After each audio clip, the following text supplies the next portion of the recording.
아주 오랫동안 저출사 문제로 고민을 해왔던 나라가 일본인데, 그 일본이 1.26명으로 알고 있거든요. 근데 우리나라는 지금 보면 0.78명으로 한 명도 안 되는 수준으로 떨어져가지고 좀 많이 좀 위험한 수준이 아닌가. 뭐 그것랑 맞물려서 이제 이번에 민간 기업에서 거액의 출산 장려금을 지급해서 이슈가 되고 있는데, 그 민간 기업이 바로 부영그룹인데요. 이제 부영의 이중근 회장이 최근 출생한 직원들의 자녀 70명에게 1억 원씩 출산 장려금 명목으로 지급한 것이 큰 화제가 되고 있습니다.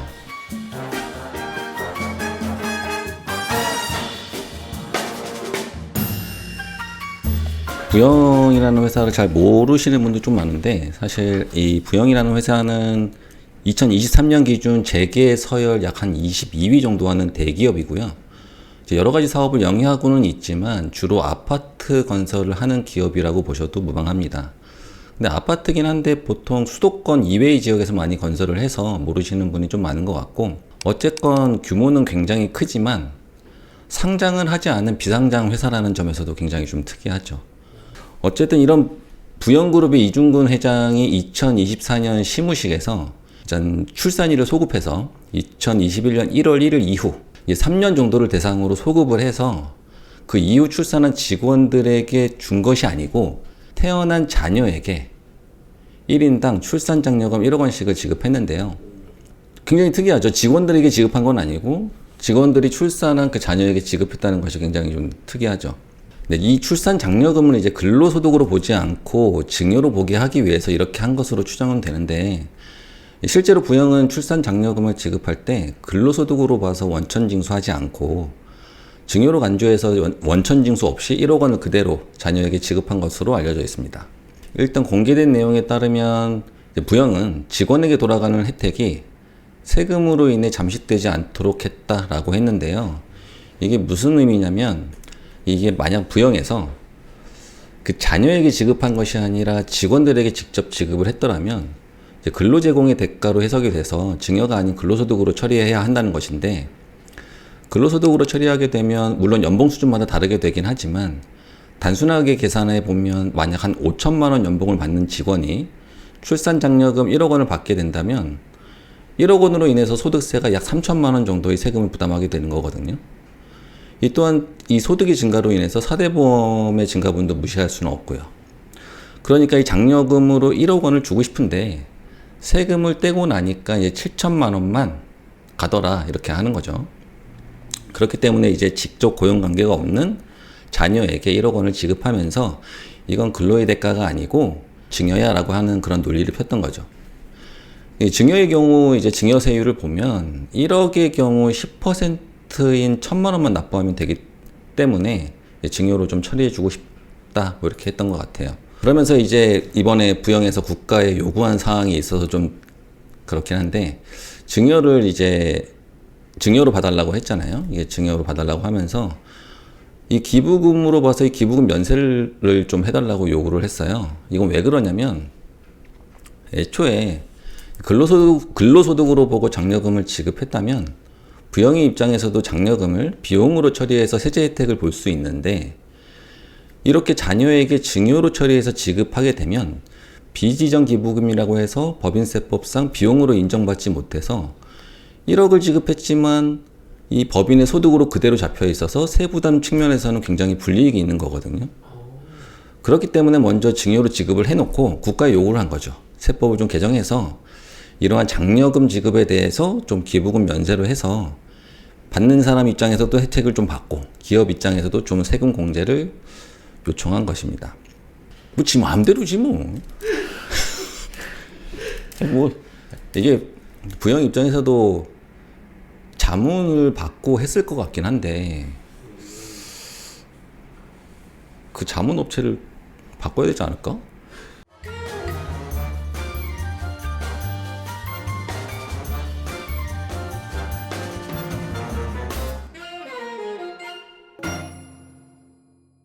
어쨌든 뭐 정리를 하면 부영에서는 이 장려금을 지급하면서 증여로 딱 못 박았고, 사실 증여로 볼 수 있느냐에 대해서는 가능성이 저는 굉장히 희박하다고 생각이 들거든요. 그 이유는 이론적으로 근로소득과 증여에 대해서 보면 근로소득은 근로를 제공하고 받는 대가로 지급받는 소득의 일체라고 이해하면 되고 증여의 이제 세법상 정의를 좀 보면 어떤 방법이든 간에 타인의 재산 가치를 증가시키는 것은 증여로 보겠다 이런 포괄주의의 입장을 취하고 있는데 근로소득으로도 볼 수 있고 상증세법상 증여로도 볼 수 있지 않느냐라는 이제 오해를 할 수도 있는데 증여세와 소득세와의 관계가 이 증여세 과세 대상은 소득세로 과세할 수 있다는 거지 그 반대의 경우까지 가능하다는 것은 아니거든요. 다시 말하면 이제 소득세와 증여세 둘 다 대상이 된다고 하면 소득세가 우선 적용된다고 이해하시면 됩니다. 이 경우 이제 자녀에게 장려금을 지급했지만 직원의 자녀가 아니었으면 태어난 그 자녀에게 1억 원을 지급하지 않았을 것이고 또한 기업 입장에서 보면 장려금을 지급함으로써 장기 근속도 유도하고 고용관계를 돈독히 한다든지 뭐 근로의 질을 높이겠다는 것이 좀 분명히 있을 것이라는 점에서 봤을 때 실질은 부영이 직원에게 지급한 것이 맞다고 생각이 들거든요. 이러한 점을 종합적으로 살펴봤을 때는 부영에서 요구하는 증여로 해서 기부 면세 규정을 만들어 달라고 하는 그 사항은 받아들이기 어려울 것으로 저는 판단이 됩니다. 일단은 뭐 이게 좋은 일이라고 해서 법을 다 뭐 무시하면서까지 할 수는 없는 거니까 증여로 보는 논리는 법리적으로 불가능할 것으로 좀 보이고요.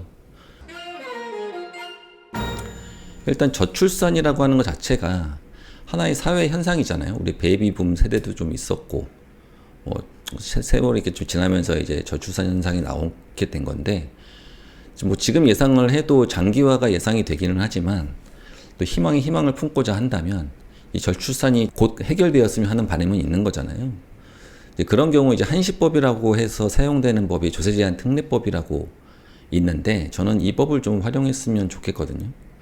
뭐 쉽게 이야기하면 조특법을 통해서 한시적으로 기한을 정해서 출산 장려금에 대한 소득세, 그러니까 근로소득세 세 감면 제도를 적용해서 뭐 근로자들한테 세 부담을 경감시켜주고 저출산 문제가 사회적으로 어느 정도 해결이 된다고 판단되었다면 뭐 그때 그 시한은 끝내면 되지 않나 그렇게 싶거든요. 비슷한 적용례로 보면 이제 내일 채용 공제로 인한 소득 부분과 좀 비슷한 게 있는데 내일 채용 공제는 뭐 다 아시겠지만 뭐 5년 동안 기업이 불입해준 금액을 받았을 때 이제 요건을 어느 정도 충족하면 세액 감면을 해주게 하는 제도입니다. 이게 조특법에서 규정을 하고 있고 보면은 이 기여금에 대해서 중소기업의 경우는 50%, 뭐 청년 근로자 90%, 뭐 이렇게 등등등 이렇게 해서 세액 감면을 해줄게라고 하는 제도거든요. 좀 이렇게 비슷하게 세액 감면을 해주면 지급하는 기업 입장에서 또 한도 걱정도 안 해도 되고 그럼 얼마를 지급해야 되는데 한도를 어느 정도 만들어주면 그 금액만 지급할 거잖아요 또. 지금 이제 오늘 방송을 했지만 현재 언론에서 보면 증여는 아니다 근로소득이 맞는 것 같다 이렇게 가닥을 잡고 있는 것 같고요. 근데 뭐 확실하진 않는데 분할과세 방식을 취하지 않겠어 라고 언론에서는 보도를 하는데 이제 기획재정부에서는 아니야 뭐 정해진 건 없어 이렇게 공개를 하고 있죠.